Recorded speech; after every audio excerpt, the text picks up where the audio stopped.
Egy fontos dologról szeretnék beszélni, ami láthatatlan, és ami mindannyiunk életére nagy hatással van.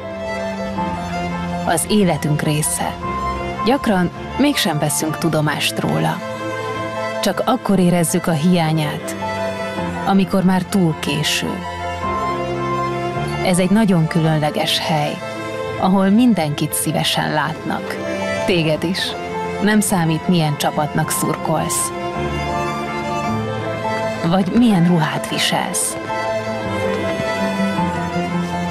Egy hely, ahol szabadon elmondhatod a véleményedet. Ahol érték az emberi élet. Ahol a jövődről nem csak egy ember dönt. Ahol bárkit szabadon szerethetsz. Ahol biztonságban érezhetjük magunkat és törődünk egymással. És ahol gyermekeink is élni szeretnének majd. Ahol összefogunk, ha nehézségekkel kell szembenéznünk, és közösen döntünk a jövőnkről.